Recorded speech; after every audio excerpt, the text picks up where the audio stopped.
evening, Sebo. How are you doing, Senchima? Then, Starboy, thank you for joining. Oliver, how was the day? The day has been okay. Just been fine. Yeah, busy. Marvin Diaz, thank you for joining.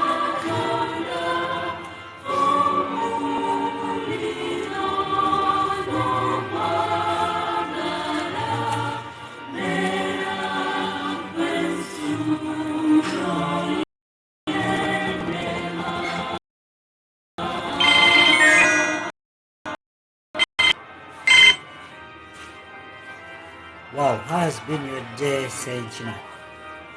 I know you're getting to work. Ugenda ku mirimu sikyo?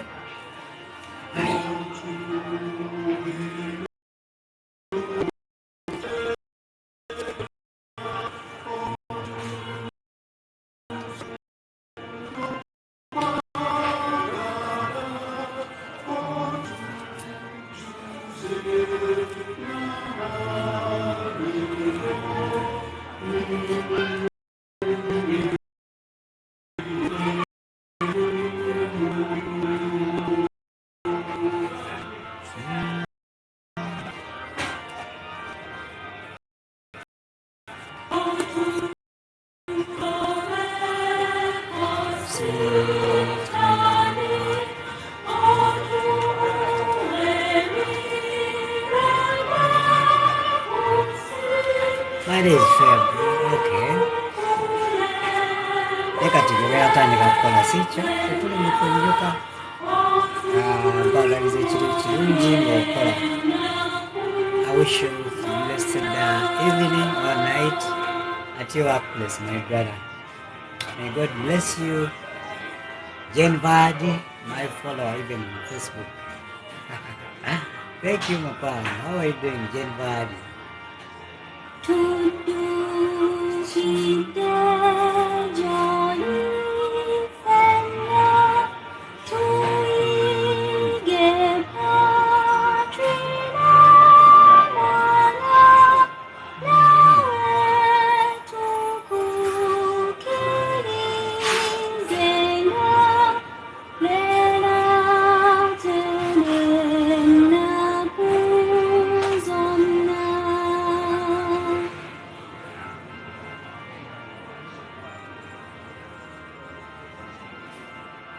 Okay.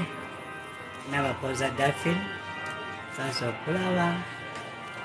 Jangu tusomeko fembi. Ongezi kawaliro.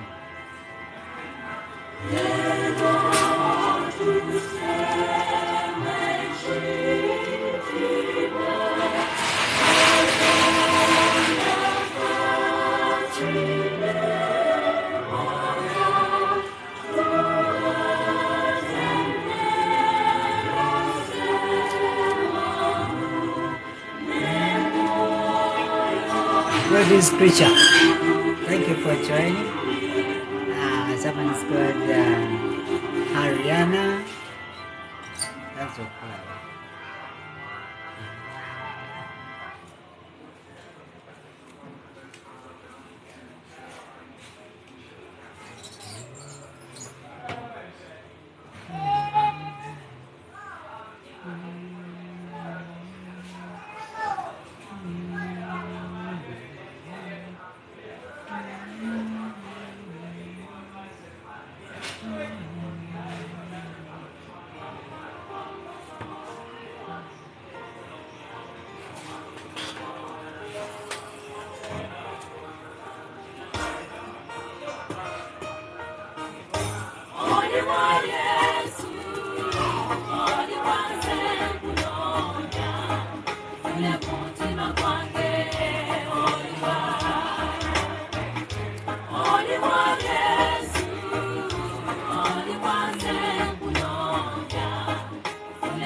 Kasiri David 9. That's okulaba.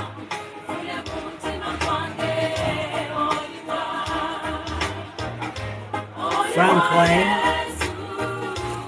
Agnes, Saul, Joy, Stella, Vile.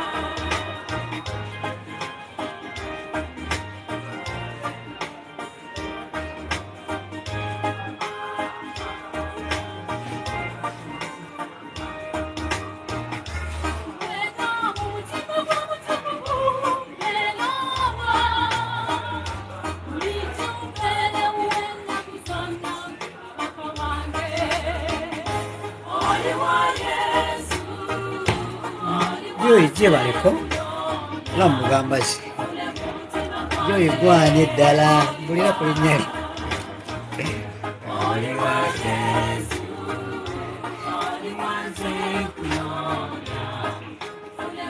tanza okukulaba Joyi ne banno shalom love good someone called you good Stella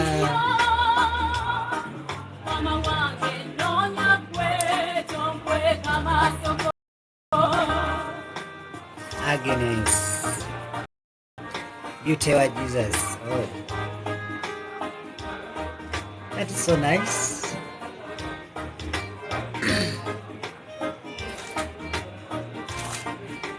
Are you ready?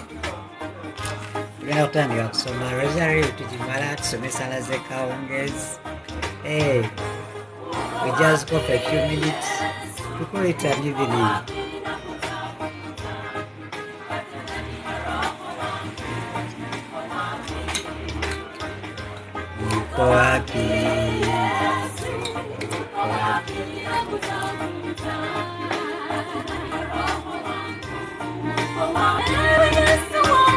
Let me call someone. Let me send you a request so that I can hear some of you.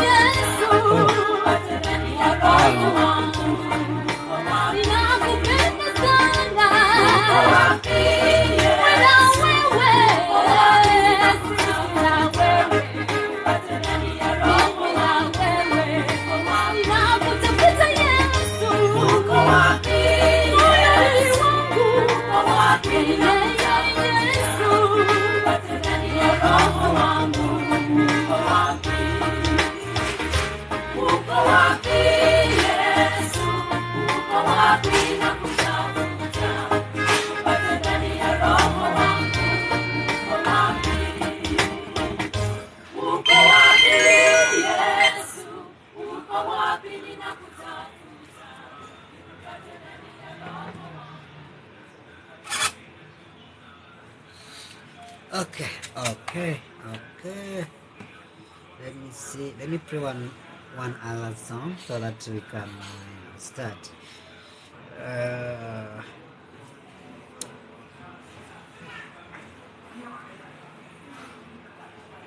Doreen baby, thank you for joining.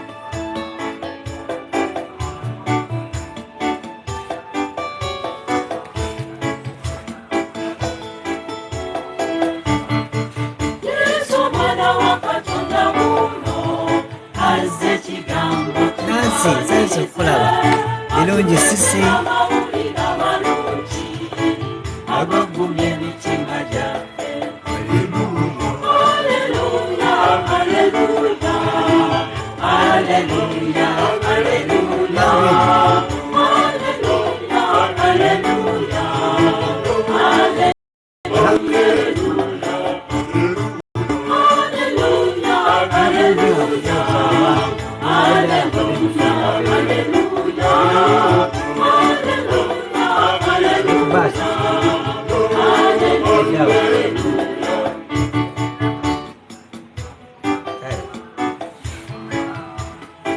Let me talk after here.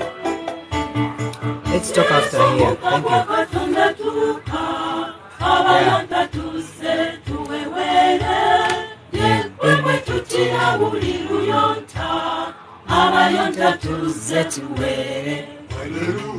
Hallelujah, hallelujah, hallelujah, hallelujah. Hallelujah, hallelujah,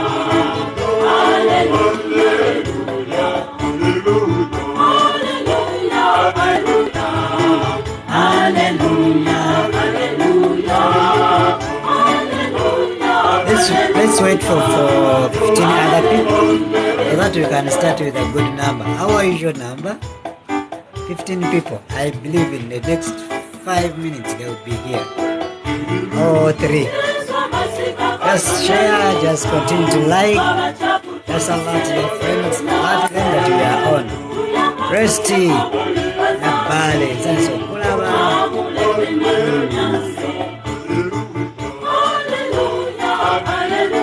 Let me hear from Resty before we start. Pouring.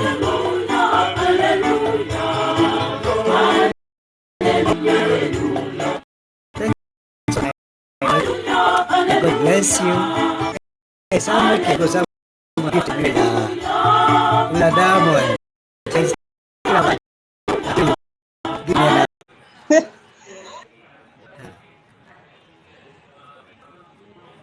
Where you are? Get you.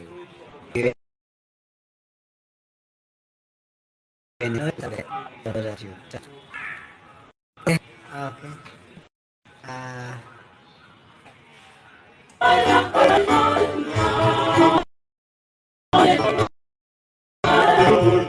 You have to lead 10 people from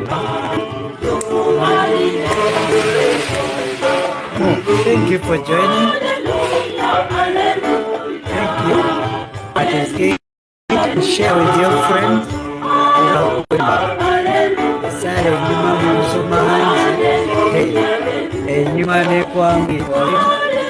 That are like Pauline, I am Paul. You know that? We celebrate the same feast today, the solemnity. Olunaku lw'abalangira, abalangira b'ekereziya aba Petero ne Paulo. Olumanyi naye nga waliwo olumanyi kulayo. Ayina yonna. Jacqueline, thank you for joining. We are soon starting in the next few minutes. User, thank you for coming. Tugenda Sapule, tugenda Saala, twagala abantu mukaaga bokka. 6 people. Thank you for those who are liking, those who are sharing, and those who have ever gifted me. God bless you. Okay. Okay, tuna abantu tulabantu batano bokka. Nga tutandika tuwali kyaki tunaba tulinda.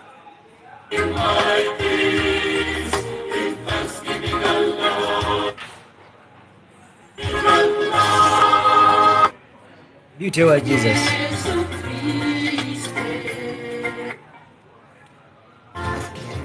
Joan, can I send a request so that we can take it together?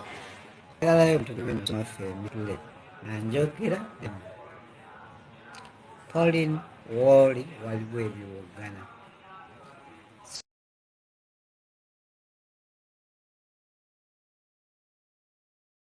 So, where you can reach other, send me a request.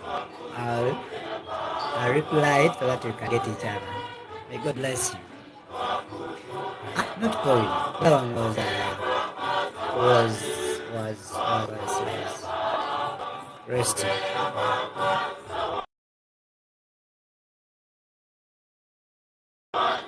Pauline, listen.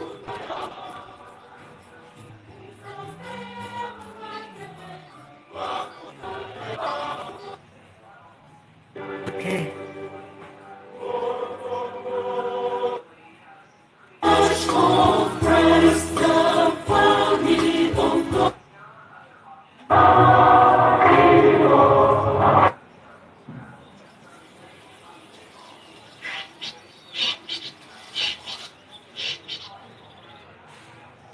Wiki engeri gy'edduse emisinde baana nno mugirabe olwaleero lwakusatu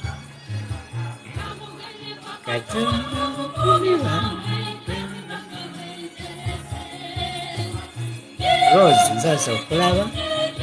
We have few seconds. I tell you few seconds why. We have CEO, thank you for joining, and others.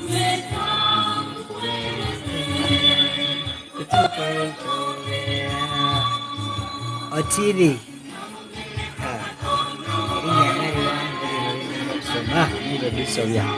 Otiri. Wait a minute. Thank you for joining.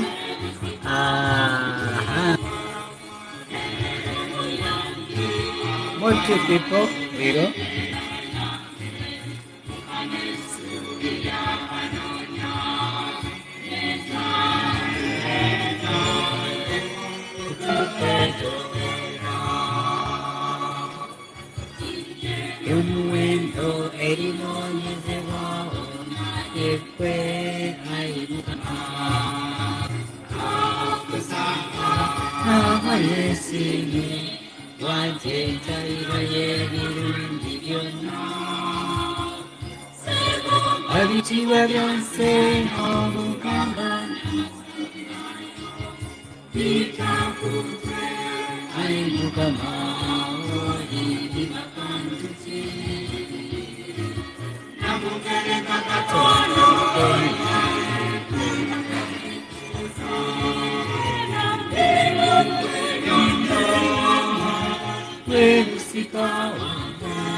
Sawia.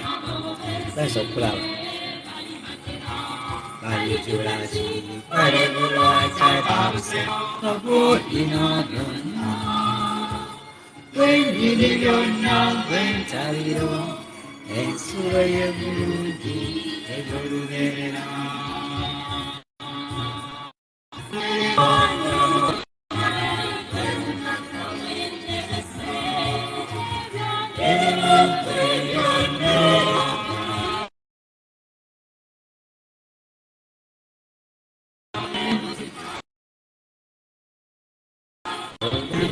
Yes, Onesimus, eh? This Onesimus? Oh, but sure. There is JR. So, thank you for joining. Let's start. Let's start our evening prayers. And we are starting with the rosary in Ugandan English. After that, say it's in the checkouts. Then we call it an evening. Nurse Junior, thank you for being here. Thank you for joining. Larry Chebe and others. Thank you for being here. Amina, thanks for Kulawa Lavredana, thanks for Kulawa. Okay. Good evening once again. Good evening everyone. Good evening child of God. Balamusiza baana ba Maria. Kadde kano kennyini ziri ssaawa Saala ze kawungezi katusome Sapule twebaza Omukama yatuwadde mu lunaku olwaleero tubaakedde ne bukya ne buziba tunaatera okubuwunzika tolaba nga tulina ensonga lwaki tulina okwebaza. So we are starting with the rosary. Abaganda bagamba enviiri enzirugavu ze zikolera enjeru nti bw'oba if you want joy your retirement age, you have to hustle and work hard when your hair is still that black. That is if you're black, like I am, like you are, like many of us who are Africans. Don't wait that age when your hairs mazimaze okufuuka grey ate otandika okuhasolinga. Those people who pass around Chikubo, Winnow Market, those days there was market centers around the world. People who didn't hustle for their retirement age, you find them hustling with the youth. They are fighting. Baina bibalwanira mzee vayo mpitewo ne mzee agamba leka nkuyiteko biki okitegeera. So obudde buno ng'omutwe gwe gukyakola ng'enviiri zo kikyali nzirugavu ng'olina okuyiriza ebiseera biri ebalabanga nti muzee yite katukuleetereyo ka breakfast. So mpisa eyo nsobole okubaleeta eno gye tuli. Oba oyagala okunyumirwa obukadde bwo kola kati ng'okyalina amaanyi gasobole okuggwa nga naawe olina byolaba ng'abantu bajja buzi nze gundi te mukyala gundi te lwali tukuŋŋaanyizaayo bweziti taata gundi te tukuŋŋaanyizaayo kati mama gundi te olwaleero tebize bulungi naye tusobodde okufunayo kino. Ekyo kituukawo nga bikolerera mu biseera byewalina ku maanyi. Ebiseeyo nti oba oyagala okunyumira ebiseera eby'omuggulu nga naawe era oli omu ku beesinga okuyingira eggulu, olina kukola ng'okyali ku nsi. That is the prayers bringing here nti bw'oba onyumira ng'olowooza ng'okkiriza nti ebiseera biri oli omu ku balyesunga ejjana as said. Olina kasolinga right now. Olina okukola ebintu nga bw'oteekeddwa okubikola. Olina okukola ebintu n'oweereza Mukama ng'okyasobola okuweereza. Olina okusaala bw'oba oli musiraamu, olina okuwa bw'oba mukatuliki olina okuwa ebirabo, olina okuwa ekimu eky'ekkumi, olina okuwaayo okusinziira nga bw'osobola. Harriet, long time. Good evening. Thank you for joining. We are starting the rosary in the next few minutes. I've been waiting for you. How is Zimbabwe? I hope it didn't rain cats and dogs the past 2 days. You had got lost. Okay, Junior Eke, thank you for joining, and others. If you're fighting hard to see that you can make it to heaven, better do it here. Where you are, where your profession is, where you're serving people from, that is your area. That is your area of population to serve God. And what you're doing is what you do where you want to be in the future. You express Katusabe Katusinze. In the name of the Father, and of the Son, and of the Holy Spirit. Amen. I believe in one God, the Father of heaven, and Jesus Christ was considered Mary, was crucified, died and was buried, and the third day he ascended heaven and seated at the right hand of the Father to come again to judge the living and the dead. I believe in the Holy Spirit, the Holy Catholic Church, the communion of sins, the forgiveness of sins, the resurrection of the body, and life. Amen.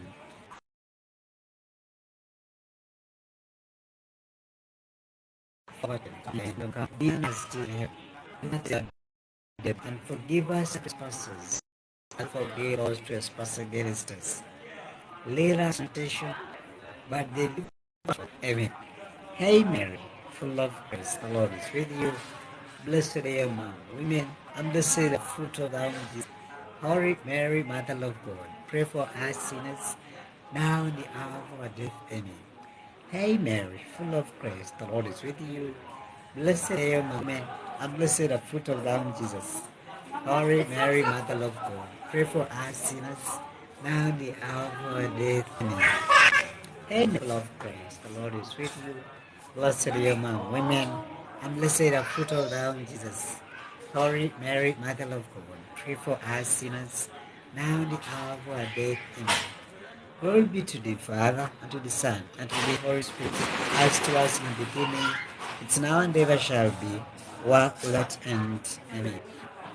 O my Jesus, forgive us our sins, save us from the fire of the hell, and lead us to heaven, especially those who are in need of mercy. Jesus, Mary, and Joseph, I love you, save souls. Jesus, Mary, and Joseph, I love you, save souls. Eternal grant them all to perpetuation. May rest in peace. Eternal rest grant unto them, Lord. Let your perpetuation them. May they rest in peace. Amen. Jesus, Mary, and Joseph, I love you, said those.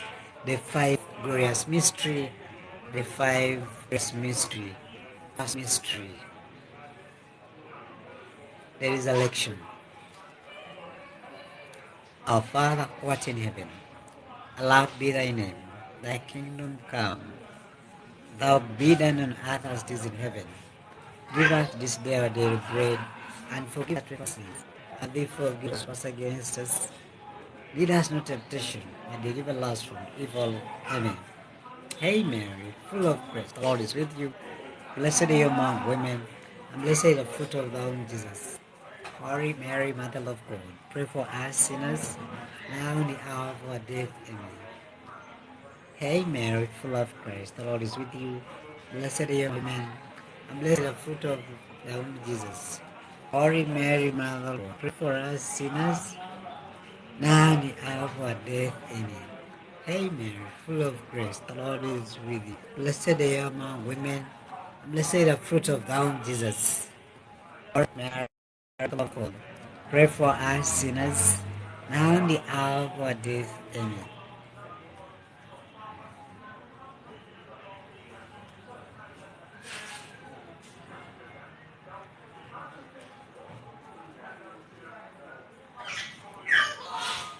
Hail Mary, and blessed the fruit of thy womb, Jesus. Holy Mary, Mother of God,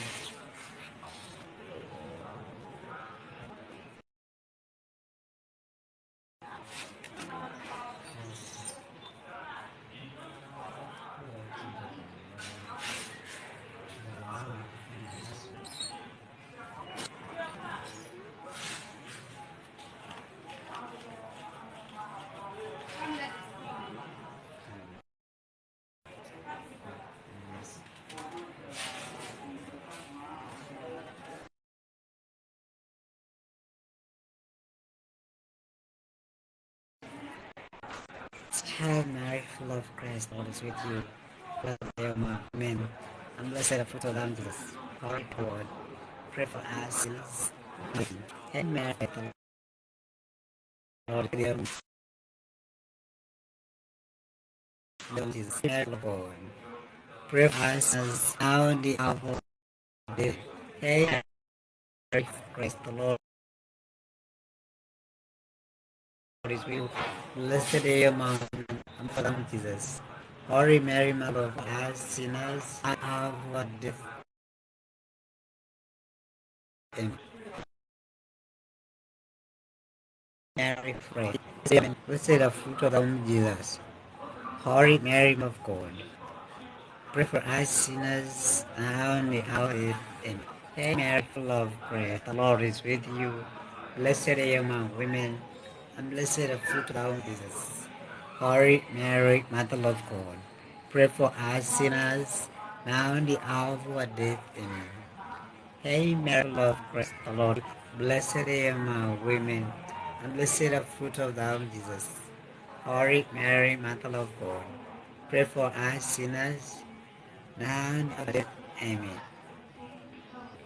Glory be to the Father, and to the Holy, as it was in the beginning, its none ever shall be. One without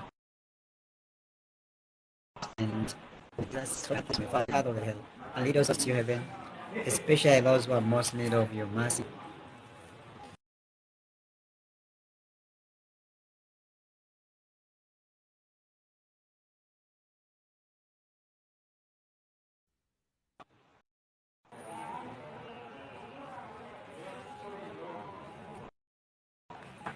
Jesus, Mary, and Joseph, allow us souls. Mary and Joseph, have you saved souls. Jesus, Mary, and Joseph, love you saved souls. Eternal rest grant unto them, Lord, and let your perpetual light shine upon them. May they rest in peace and rest grant unto them, Lord, and let your perpetual light shine upon them. May they rest in peace. Amen. The second glorious mystery, the ascension. Yesu Kristo ali mu ggulu, kitaffe ali mu ggulu, linnya lyo litiibwe, obwakabaka bwe bujje, byagala bikolebwe mu nsi nga bwe bikolebwa mu ggulu. Twemmeffe ya buli lunaku otusonyiwe ebibi byaffe, nga naffe tusonyiwa tukola obubi, twatwala mukemebwa naye tukole mu bubi. Amiina. Mirembe Maria, ojjudde neema, Omukama ali naawe, oweebwa omukisa mu bakazi bonna, naye Yesu omwana w'endaayo naye wa mukisa. Maria omutuukirivu nnyina wa Katonda atusaabire ffe aboonoonyi, kaakano ne mu kaseera ak'okufa kwaffe. Mirembe Maria, ojjudde neema, Mukama ali naawe, oweebwa omukisa mu bakazi bonna, naye Yesu omwana w'endaayo naye wa mukisa. Maria omutuukirivu nnyina wa Katonda atusaabire ffe aboonoonyi, kaakano ne mu kaseera ak'okufa kwaffe. Mirembe Maria, ojjudde neema, Omukama ali naawe, oweebwa omukisa mu bakazi bonna, naye Yesu omwana w'endaayo naye wa mukisa. Maria omutuukirivu nnyina wa Katonda atusaabire ffe aboonoonyi, kaakano ne mu kaseera ak'okufa kwaffe. Mirembe Maria, ojjudde neema, Omukama nawe, oweebwa omukisa mu bakazi bonna, naye Yesu omwana w'endaayo naye wa mukisa. Maria omutuukirivu nnyina wa Katonda atusaabire ffe aboonoonyi, kaakano ne mu kaseera ak'okufa kwaffe. Mirembe Maria, ojjudde neema, Omukama ali naawe, oweebwa omukisa bonna, Yesu omwana nnyina wa Katonda atusaabire ffe kaakano. Mirembe Maria, ojjudde Omukama naawe, oweebwa omukisa mu bakazi bonna, Yesu omwana w'endaayo naye wa mukisa. Maria omutuukirivu nnyina wa Katonda atusaabire ffe aboonoonyi, kaakano ne mu kaseera ak'okufa kwaffe. Mirembe Maria, ojjudde neema, Omukama naawe, oweebwa omukisa mu bakazi bonna, Yesu omwana w'endaayo naye wa mukisa. Maria omutuukirivu nnyina wa Katonda atusaabire ffe aboonoonyi, kaakano ne mu kaseera ak'okufa kwaffe.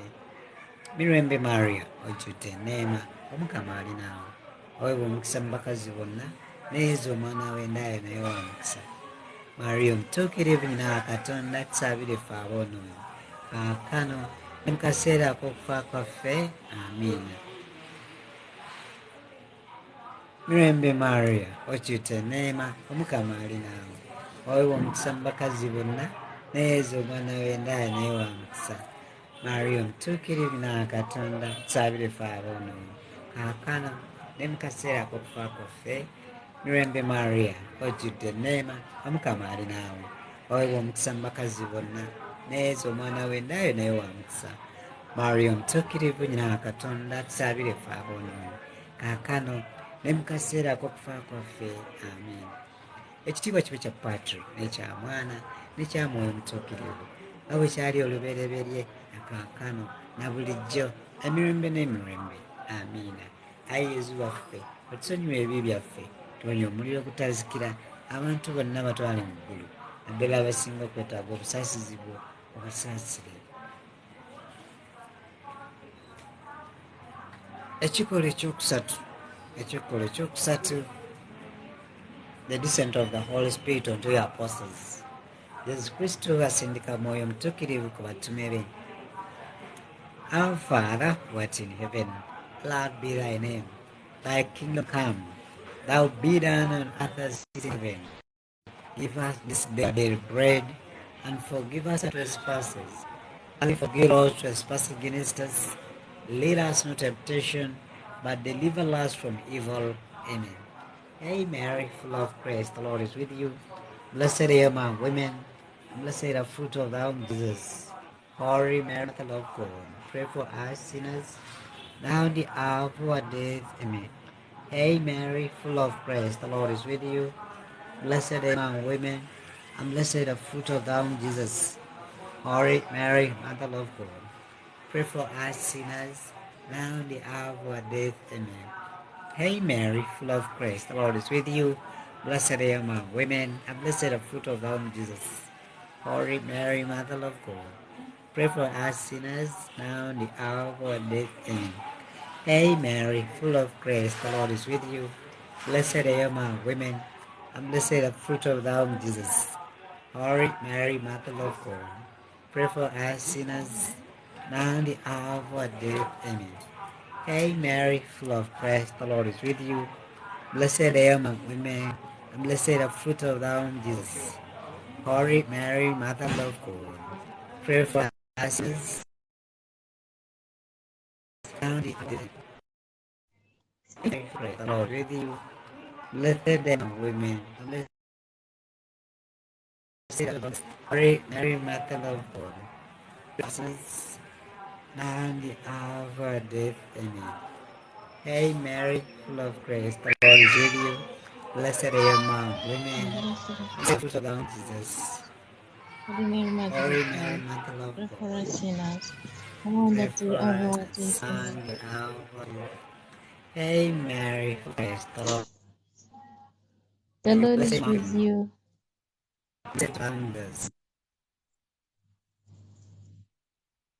and blessed is the fruit of your are womb, you, Jesus. now and the Holy hour of Mary, our Mother of God, pray for us sinners, now and at the hour of our death. Amen. Hail Mary, full of grace, with you. Blessed are you among women, and blessed is the fruit of thy womb, Jesus. Holy Mary, Mother of God, pray for us sinners, now and at the hour of our death. Amen. Hail Mary, full of grace, the Lord is with you. Blessed are you among women, and blessed is the fruit of thy womb, Jesus. Holy Mary, Mother of God, pray for us sinners, now and at the hour of our death. Amen. Glory be to the Father, Son, and to the Holy Spirit. As it was in the beginning, it's now and ever shall be, world without end. Amen. O my Jesus, Forgive us our sins, save us from the fires of hell, lead all souls into heaven, especially those who are most in need of your mercy. the fourth glorious mystery, ekikolo ekyokuna,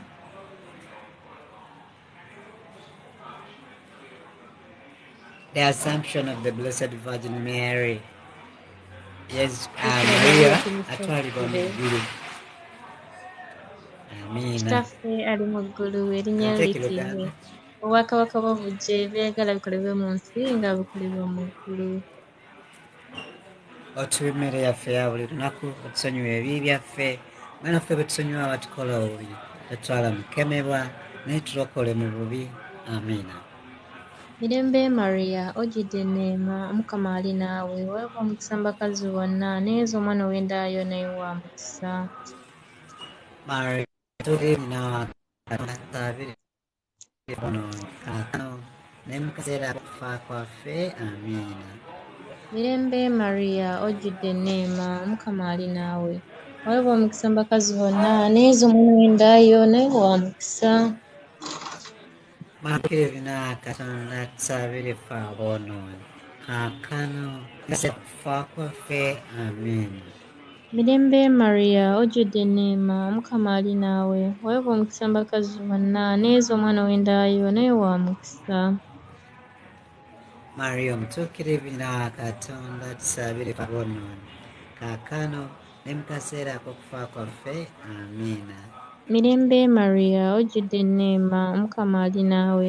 Weebwa omukisa mu bakazi bonna, n'ezo omwana w'endaayo naye wa mukisa. Maria omutuukirivu nnyina wa Katonda, tusabire ffe aboonoonyi, kaakano ne mu kaseera ak'okufa kwaffe. Amiina. Mirembe Maria, ojjudde enneema, Omukama ali naawe. Weebwa omukisa mu bakazi bonna, n'ezo omwana w'endaayo naye wa mukisa.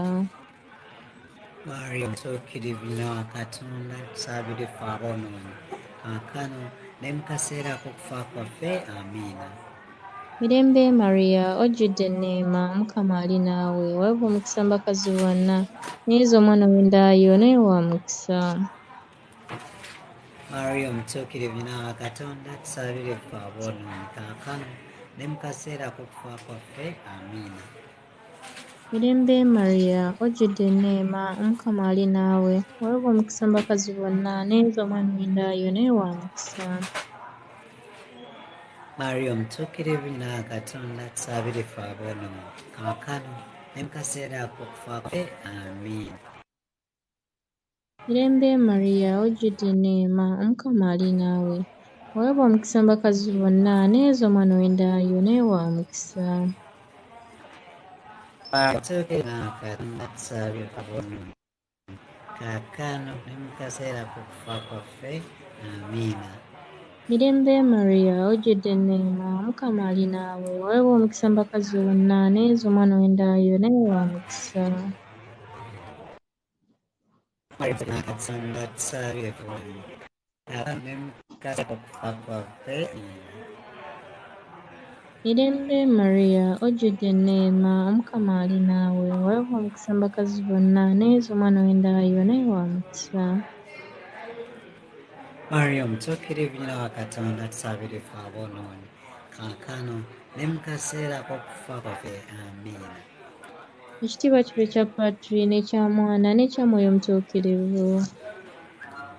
nga bwe kyali olubereberye na kaakano n'abuli emirembe n'emirembe. Amiina. Ayi Yezu waffe, otusonyiwe ebibi byaffe, tunyuumule batya abantu bonna batwale mu ggulu, naddala abasinga okwetaaga obusaasizi bwo obasaasire. Yezu, Maria ne Yozefu. baagala mbasaba mulokole emyoyo. Yezu, Maria ne Yozefu. baagala basaba mulokole emyoyo. Ayi Omukama, obawo ekimulu ekitaggwaawo n'ekitangaala eky'olubeera, kibaakire batebenkere emirembe. Amiina. ayi Omukama, obawo ekimulu ekitaggwaawo n'ekitangaala eky'olubeerera, kibaakire batebenkere emirembe. Amiina. ayi Omukama, obawo ekimulu ekitaggwaawo n'ekitangaala eky'olubeerera, kibaakire batebenkere emirembe. Amiina. The fifth and the last glorious Maria. Mary is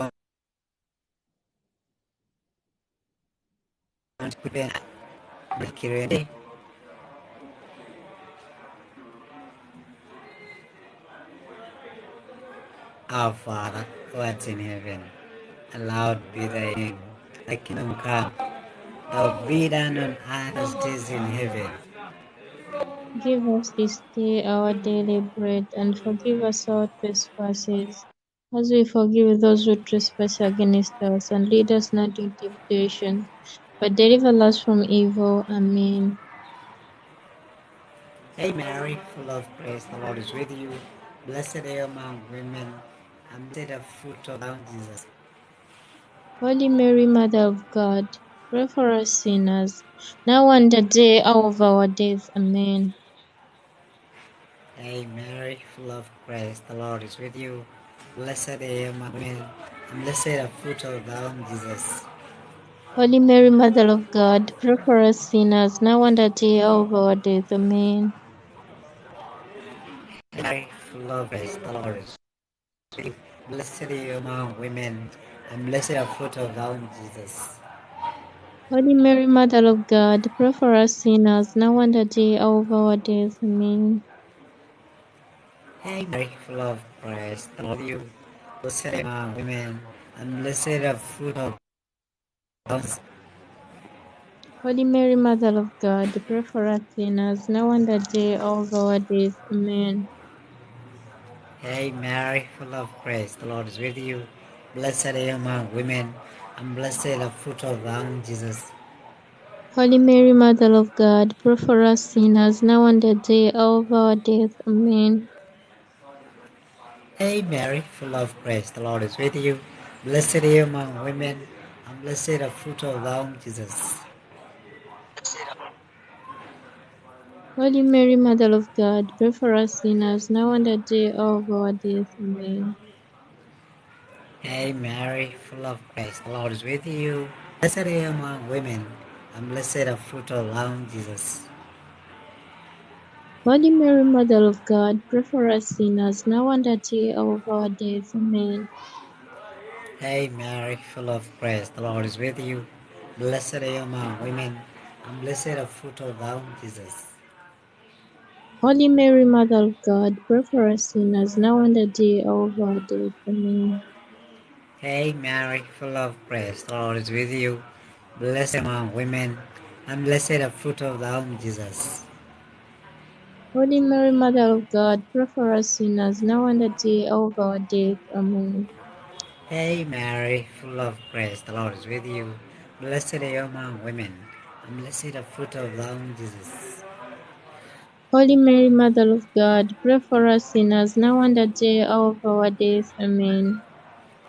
Glory be to the Father, and to the Son, and to the Holy Spirit. As it was in the beginning, it's now and ever shall be, world without end. Amen. Ekiba kibe kya Patri, n'eky'Omwana, n'ekya Mwoyo Mutukuvu. Nga bwe kyaliwo olubereberye Abakyalo na kaakano ne bulijjo emirembe n'emirembe. Ayi Yezu waffe, sonyiwa ebibi byaffe, tuwonye omuliro gukazikira. Abantu bonna batwale mu ggulu, naddala abasinga okwetaaga obusaasizi bwo. Bikira Maria ow'ekisa, Ojjukiranga obwedda n'obwedda si baawuliranga. Kiwala yawulidde omuntu addukira gy'oli okumukuuma, ng'akwanjagira okumuyamba. Era ng'akusaba okumuwolereza, nange nno, Ayi Biikira mugole w'ababiikira, nnyabo nzirikidde gy'oli n'okwesiga bwe ntyo. Nzize gy'oli neevunisa ebigere ebyo nga nkaaba olw'ebyonoono byange. Ayi nnyina wa kigambo, wulira okwegayirira kwange. Olw'ekisa kyo otuwe bye tukusaba. tuwe kye tukusaba. Amiina. Amiina. Hey, hey, Holy Queen, Mother of Mercy, hail our lives, our sweetness and our hope. To you do cry, poor born children of Eve. To you send up our sighs, mourning and weeping in this valley of tears.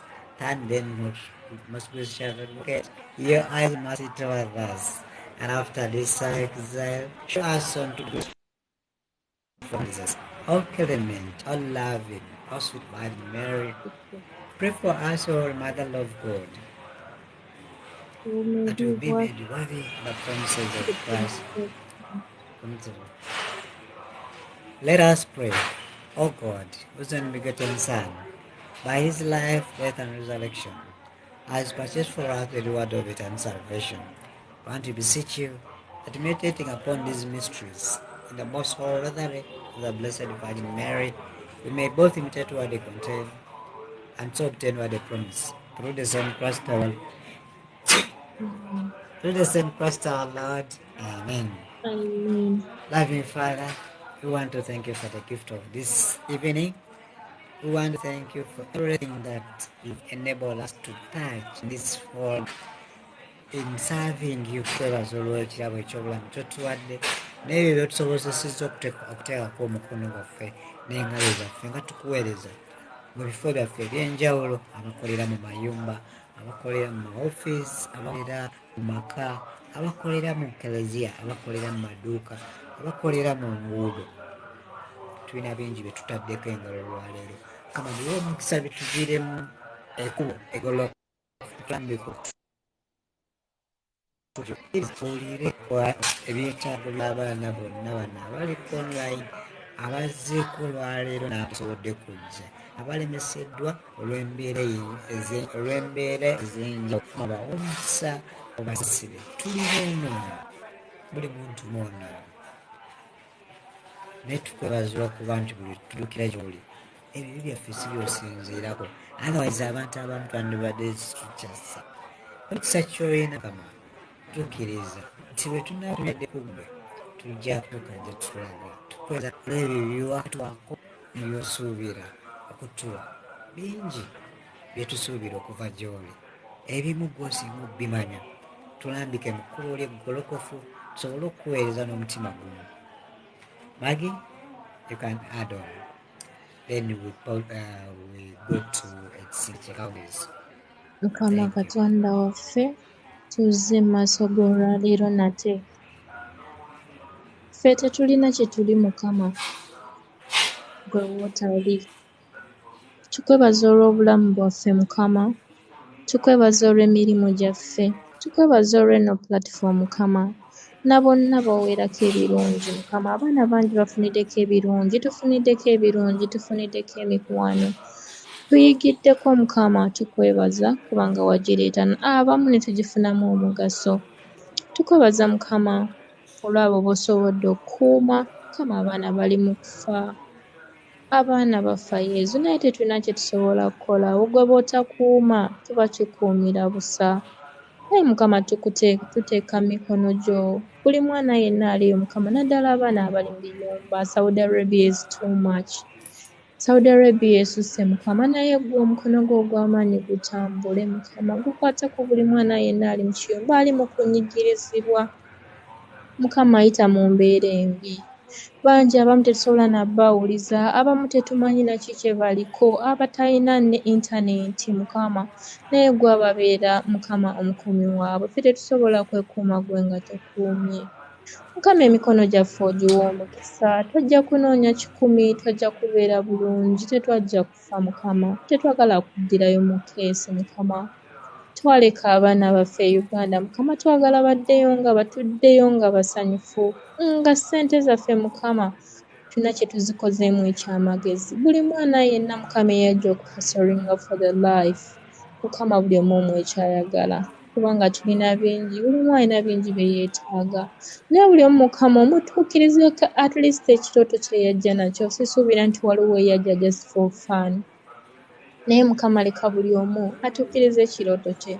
At least naye yeesimire mu ggwe Mukama, amanye nti bamanye ensi yonna njagala emanye Mukama nti tusinza ggwe Katonda ow'amaanyi, nti ggwe otubeererawo mu mbeera ffe gye tusobola kwerwanira. Ggwe n'otulwanira Mukama, n'otubeererawo. Mukama, kuuma abaana baffe, kuuma bazadde baffe, kuuma mikwano gyaffe kubanga ffe tetusobola kukuuma. Ggwe mukuumi asinga Mukama. Nze nkwebaza bwebaza olw'obulamu bwaffe. Mukama, nkusinza, nkugulumiza, nkutendereza. Nkwebaza Mukama, nkusinza. Thank you Lord, thank you Jesus. I glorify your name. I bless you Lord. You bless us. Bless each and everyone who's here Lord. We have each and a different intentions Lord. Bless our intentions, bless our heart. Bless each and everyone, Lord, who needs you. We need you more than ever, Lord. Protect us. Be our guidance, Lord. Guide us wherever we go, whenever we do, whatever we do. Lord, be with us. We are nothing without you. We are nothing without you.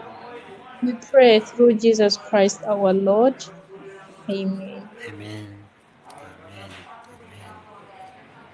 Thanks for that great prayer. I believe God has heard it, and many people's intentions that are not mentioned, may your will be done, Lord, that you listen to us differently from where we are, from where we're based from. Wonna tusinzira Mukama otukwatirako katugende mu nsala zaffe ez'ekawungezi. Someone is praying for the spirit of failure and backwards. Thank you for that prayer, Harriet. May God bless you.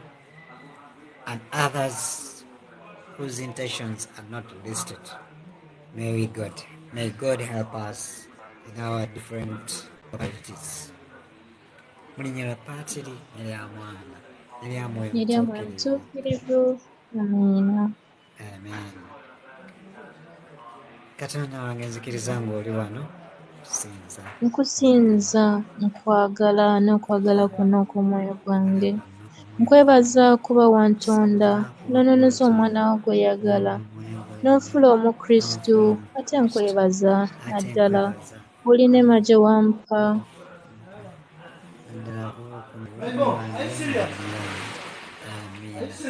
Osinza Katonda omeeka era omwagaliranga ddala.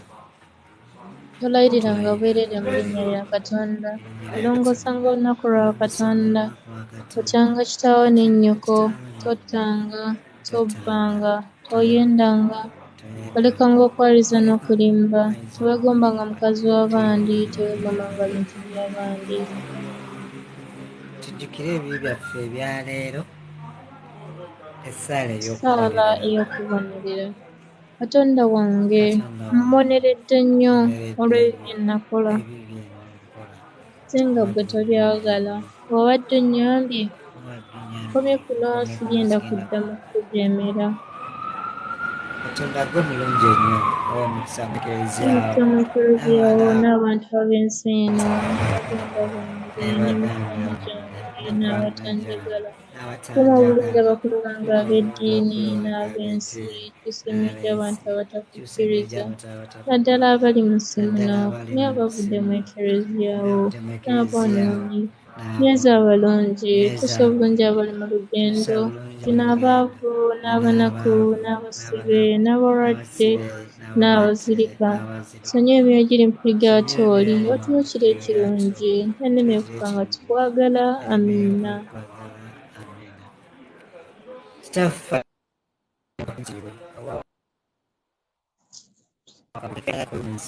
waggulu, Tuwa emmere yaffe eya buli lunaku, otusonyiwe ebibi byaffe nga naffe bwe tusonyiwa abatukola obubi. Totwala mu kukemebwa n'ekyokola mu bubi. Amiina. Mirembe Maria, Wajjudde enneema, Omukama ali naawe, weebwa omukisa mu bakazi bonna, naye Yesu omwana w'endaayo naye wa mukisa. Mariya omutuukirivu nnyina wa Katonda, otusaabire ffe aboonoonyi, kaakano ne mu kaseera k'okufa kwaffe. Amiina. omuyinza wa buli kantu, Omutonzi w'eggulu n'ensi, ne Yesu Kristo omwana alyomyeka ye Mukama waffe, eyali mu lubuto ku bwa Mwoyo Omutuukirivu, n'azaalibwa Bikira Maaliya, n'abonaabona ku mirembe gya Ponsiyo Piraato, n'akomererwa ku musaalaba, n'afa, n'aziikibwa, n'akka emagombe. Ku lunaku olwokusatu n'azuukira mu bafu, n'alinnya mu ggulu. Atudde eggwa ddyo ogwa Katonda Patriyo omuyinza wa buli kantu, alidda okulamula abantu abalamu n'abafu. Nzikiriza Mwoyo Omutuukirivu, n'Eklezia Katolika Omutukuvu, n'okussa ekimu okw'abatuukirivu, n'ekisonyiwo eky'ebibi, n'okuzuukira okw'emibiri, n'obulamu obutaggwaawo. Amiina. Essaala ey'okukkiriza. Katonda wange, nzikiriza nnyo eby'amazima byonna Eklezia Katolika by'atuukiriza, kuba ggwe nnyina ondobuulira, toyinza kwerimba naffe okutulimba. Essaala ey'okusuubira. Katonda wange, Suubira mu kisa kyo ne mu buyinza bwo, ng'olimpa enneema y'omu nsi, ate bwe nkwata ebiragiro byo, olimpa obulamu obutaggwaawo mu ggulu, kuba ggwe watulazaanya, n'otuukiriza ddala endazanyo zo. Essaala ey'okwagala. Katonda wange, Katonda wange, nkwagala nnyo okusinga ebintu byonna, kuba ggwe mulungi n'akulirwa ddala, ate kuba njagala abantu bonna nga bwe neeyagala okubeera ggwe. Amiina.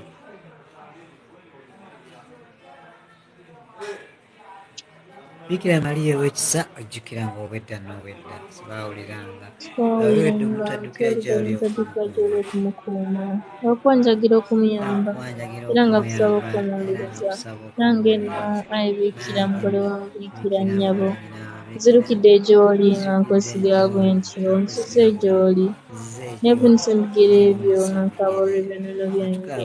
Ayi nnyinawo kigambo, wulira okwegayirira kwange olw'ekisa kyo, mpa kye nkusaba. Amiina. Yozefu omutuukirivu, omukuumi w'abaleevu ne kitaabwe, okubeera obwesigwa obutaddirira. Katonda yakwasa obutukuvu bwennyini, ne Yezu Kristo n'akukwasa ne Mariya, nnyina wa Bikira, olw'abateeswa bombi, Yezu ne Mariya, abaakulembera ebyagalwa byonna, tukwegayiridde nga tukwesa Omuweereza. Mponya buli kigwagwa kyonna, ate ompe ne kubeera n'emmeeme etaliiko kabi, n'omwoyo omulongoofu, n'omubiri omutukuvu, ndyoke mpeereze Yezu ne Mariya nga ndi mutukuvu ddala. Amiina.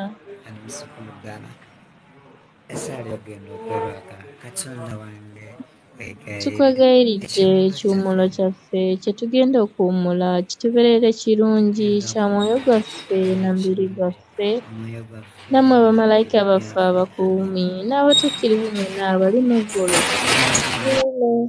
mu kiro muno mu kaseera k'okufa kwaffe. Amiina. Ssaala ey'okusaba okufa obulungi. Katonda wange, nzikiriza okuva leero buli ngeri yonna ey'okufa ggwe njagaliza nfiiremu, enfa eyo ngisiima, ewamu n'obubalagaze n'obulumi n'obulemu bwayo byonna, ebyo mbikkiriza nga siwalira era nga nsanyuka, kubanga biva mu mikono gyo. Amiina. Kati omulungi tukwebaza olwakadde ke tukwaddeyo kano ak'ekawungeezi ne twogerako naawe, tukkiriza nti ebitono byetwogere Mukama obisiimye, kkiriza obiteekeko omukono gwo ogw'ekisa. Abaana bangi bayise wano okwogera naawe, abamu tebasobodde kujja mu maloboozi naye balina essaala zaabwe ze bayisiza mu mutima, kakasa ng'oziwulidde Mukama, nga bwe wayamba abaana abo abaali mu ddungu, nako tuzze tulaba bannaffe b'obayamba, nga bw'otuyambye mu biseera ebiwedde, tukkiriza nti ne mu biseera bino ebijja ojja kutuyamba.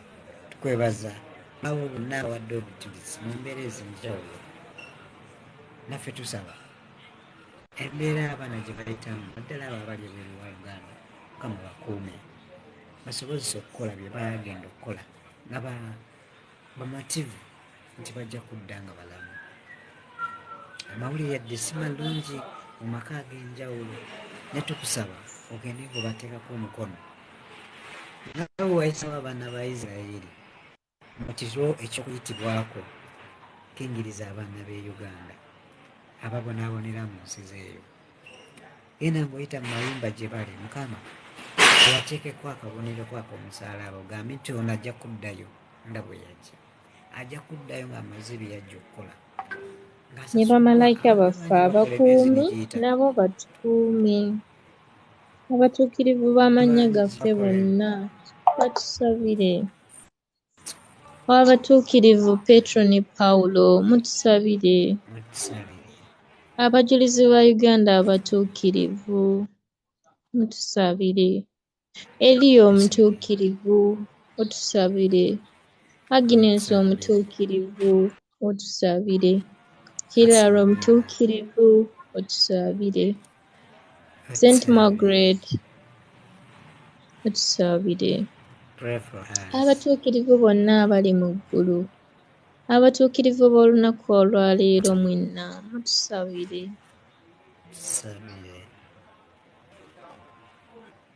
Yezu beera naffe, naffe tubeere naawe. Essaala zaffe ozisiime era oziwe omukisa, ku bwa Yezu Kristo Mukama waffe. Amiina.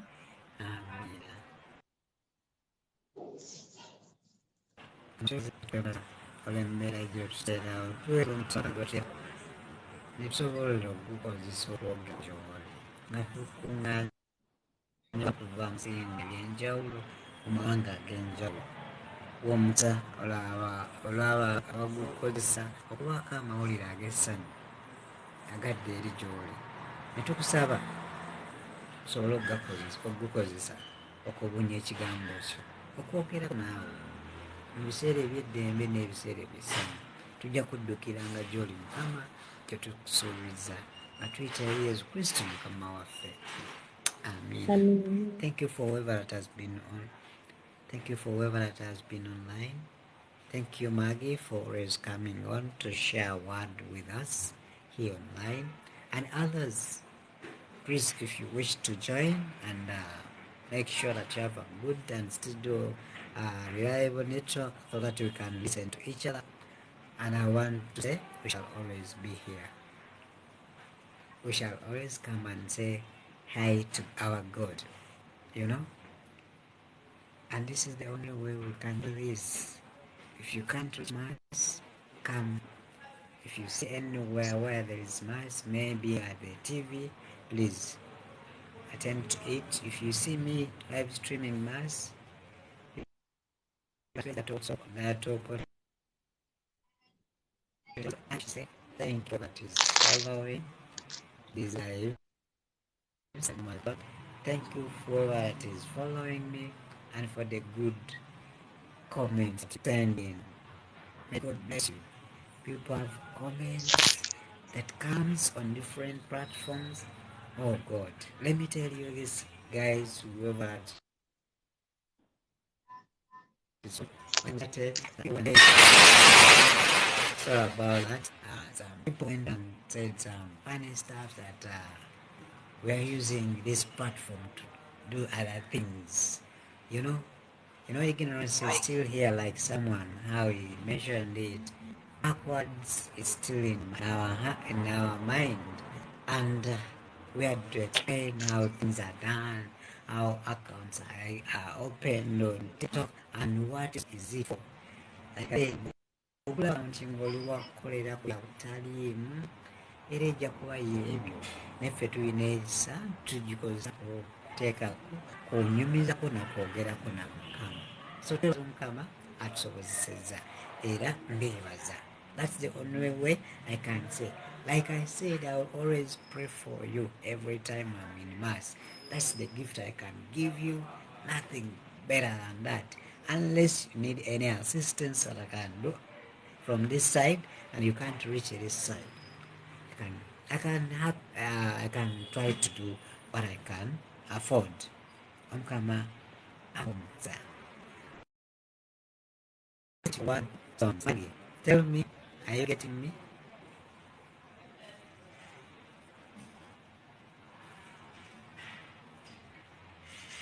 Maggie, what do you say? Oh, Tell me I'm before you here, leave. but I'm not seeing myself. Leave. Let me hear from you. Wait, the network get better.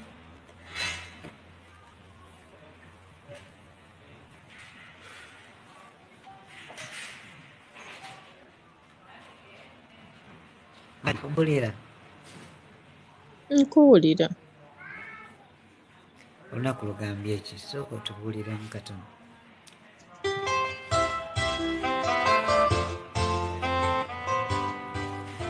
Friday was okay. Terubadde lubi, Mukama nkuumi. Mukama mulungi. Amiina. Kubanga aliwo atali tetulina kye tuli.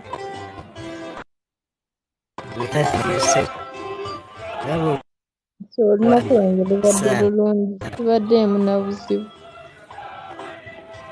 Twebaza olwekyo. Ffe nga tetulina twekutte nate. Agenda munaye ennaku zino enkuba ekeera kutonya. Some few days ina lwe yatonye actually kosa ggulo ina lwe yatonye saidi zeeyo Olungujja, saidi ze Kawempe eyo, Kazo n'ebituli Batiga abatuuze.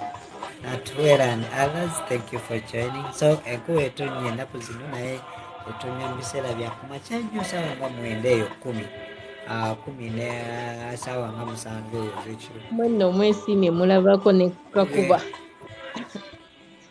Mukazi omala emyaka 10 tolabye kakuba kansi eno. know you're in sub-Saharan desert, right? Kati Ddungu n'okusa si kyo? kulimu enkuba yatonya tetwaze kusanga etuuse mu kisenge kyaffe. Banaba tusinga enkuba yali etonya Kati buseera singa tutuula mu myala bwayi. Kuba ennyumba baazizimba bubi, baazimba omudumo ng'ate guddiza munda. N'omubuuza n'omugamba naye bannaye muliko ki mmwe? Ozimba otya omudumo nga guzza munda? ebyenkuba tumange Enkuba bataasi tetwagiwulira ebyenkuba waliwo ne tebabimanyi tusobokanga wansi w'ekitanda nsosoka n'ennyamnamu ne mbuuza kaakati ani wansi amazzi gaatuuse era ngenda okufuluma mu kalido ng'ejjulu.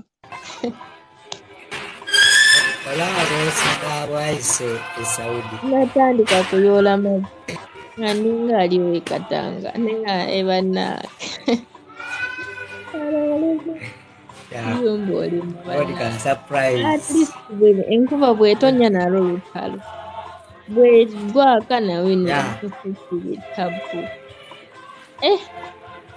Nadde ngamba kirabo nti one of the funny things that I enjoy in Nairobi is that omusana guba gwaka mu Nairobi naye ng'empewo ewafuuwa. Nairobi enkuba obungi wanyogoga nnyo.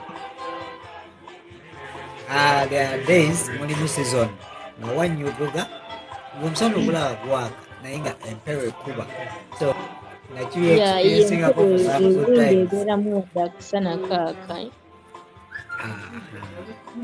So most of the times Nairobi osanga abantu bambadde amasweta naye ng'omusana gwaka. Tell me, how is Nairobi? Soko mbuulire, how is Nairobi? I enjoy it just to know whenever I go I As in, enjoy my is it town. expensive? Is it Kenya is expensive than Uganda? Depends where you are going. Again, I'm Westland. No, like ordinarily normal, as in normal things. You're not Tugenda kubeera extraordinary or something fancy obanga bintu yategera. Depends on what you're going for. Ogamba nti ogenze wakusula oba wakwebaka oba wakulya kiga ogamba mu Kampala. Ogenda downtown, things are different. Ogenda e Nakasero, things are different. So depends on where you want some service from. Already we survive downtown. Yeah. Katarika, those places are there. Things are affordable. Don't fire. Tina one of a member, Tina Chirabo are in Nairobi wakati right now. Hey. Where in Chirabo? I want to ask you Chirabo about Kenya, as in Jagalampe ku how it is. And Jagala at least a hint. A hint. Chirabo, she's in Nairobi. She's nantera kusula bayitayo katalani walinga oba mu Kampala wakati n'ogende kweyogere. That's where I find it. Bayitayo ofu eri ku Thika Road aba ogamba nti ovudde mu Kampala wakati ogenze kusula bweyogerere. So that is how far it is. Waliyo omuyaba St. Francis oba Uganda betumanyi nga ab'enkokonjeru. Ab'enkokonjeru bayinvestinga mu bintu bisatu. Bayina amasomero, bayina amalwaliro, bayina ne hotels. There are hotels in Kenya. Actually, nina mukwano gwange ali mu kusoma obuseminari essaawa zino ali Kenya. Ali mu kusoma buseminari naye ali Kenya eyo, so every time I go the prices are that okay. Tinga abamanyi Kampala they not so another good place. Waliwo abasisita ba Dominicans. Waliwo Namugongo obamanyi. Basisita bangi bannange basisita bangi tusobola kati nakubamala kuba ab'e Namugongo bayitawo ku Dominicans. So they have good service also. Ogenda wali ne bakola service niwebaka nokola buli kimu Like you kyoyagala. pay? On a few, yes, but no, put an expensive rate. Like omanyi ku social center Lubaga. Kirabo. Social center Lubaga ogimanyi?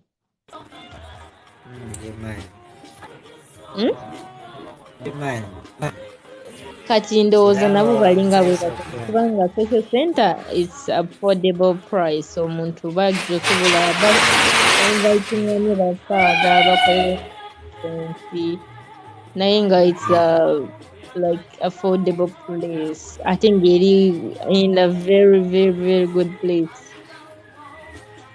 Wenasembera okusula mu badominicans e Namugongo baali bakyajinga for example 24 hours oba olunaku nga bakukyajinga $5 kuliko meals kuliko Nange praise the Lord Kirabo mbadde wano nga neebuuzaako about Kenya oba ogenda kuhostinga please commenting awo mukono ng'onkubira obugalo to welcome me.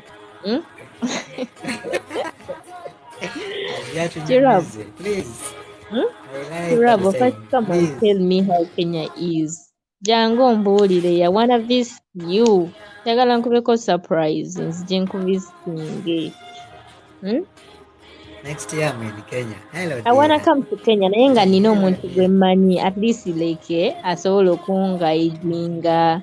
Si kirungi mmala gagwa mu nsi even if it's our African country over like it's but you need to be with somebody asobola okuguidinga. Kirabo n'ojja e Kampala, Paul is there for you, I will be there for you. Kitegeera tuba tusobola okuguidinga nti wano waliwo abayaayo oyitira wano. Which month dear? I was speaking in Luganda. Which month? I forgot. Which month? Which month are you going actually, to visit Kenya? No, I'm not really sure, but I would like to come and visit Kenya, maybe probably this year, but I don't know when.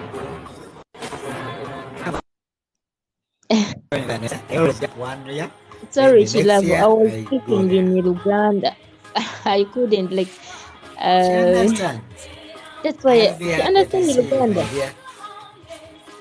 Yes. Unasikia Uganda.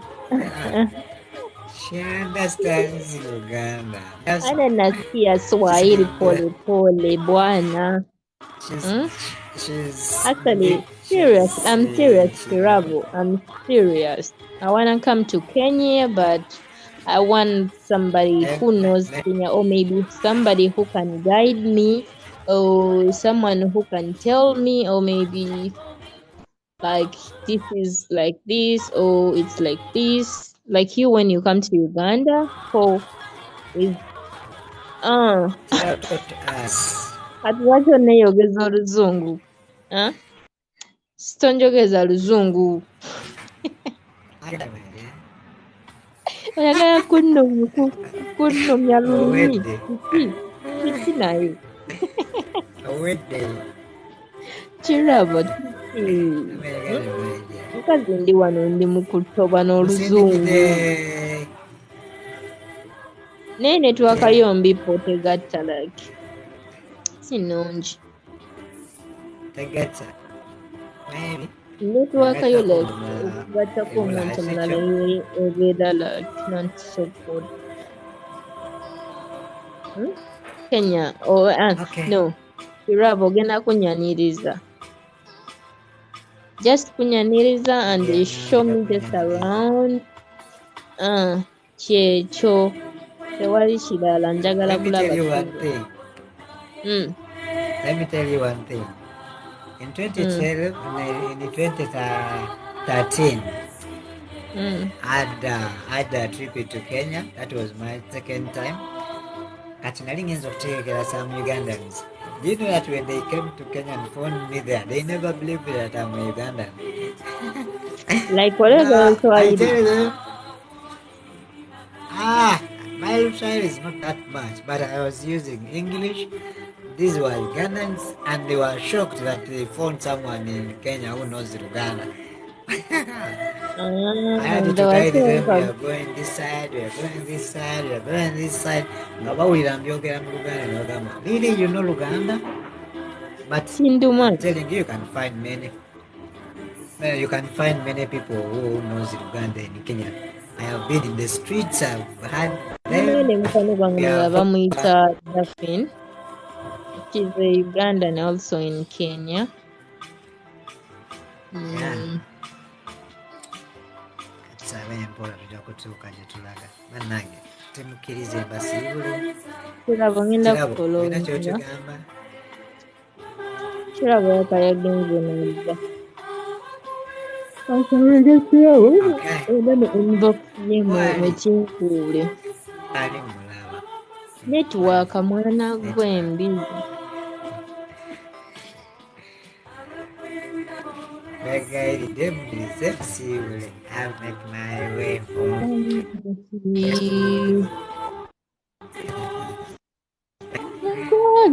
Bless you.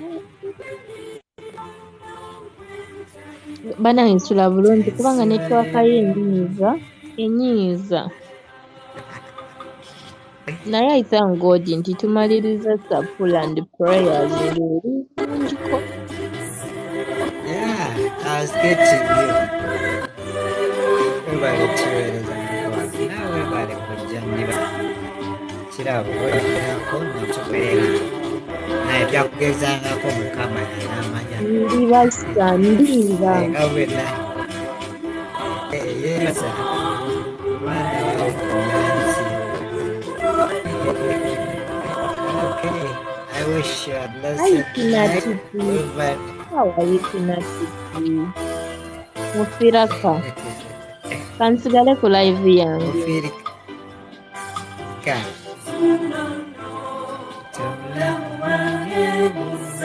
whoever needs me, come to my WhatsApp. You can get my number everywhere. Thank you.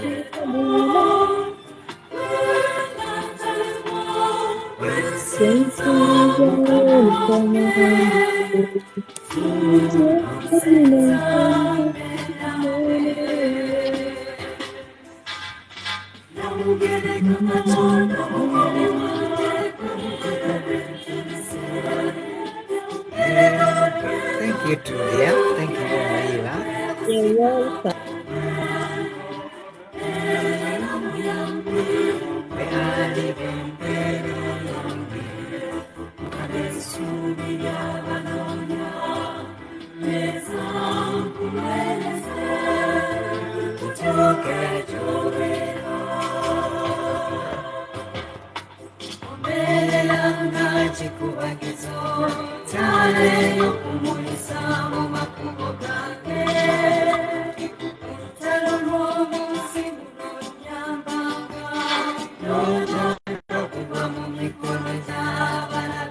Greetings, Juan.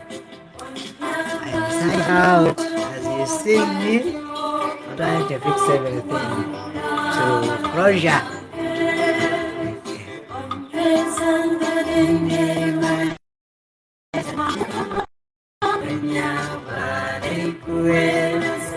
What's up, guys? I wish you a blessed night. Thanks for have liked, thanks for have shared. 128 people have been with us. God bless you. God bless you, my dear. May God bless you. Find my YouTube channel and subscribe. Every live we have here is posted. Some of the songs I post on TikTok are also uploaded there. So go there and subscribe. Facebook, I have the channels. There's a different Facebook page and Facebook account. A Facebook account is where you can go and send me a friend request. My friends number requests are up to the end. Omuweereza. I have a few. So it is good. Follow me on my where there is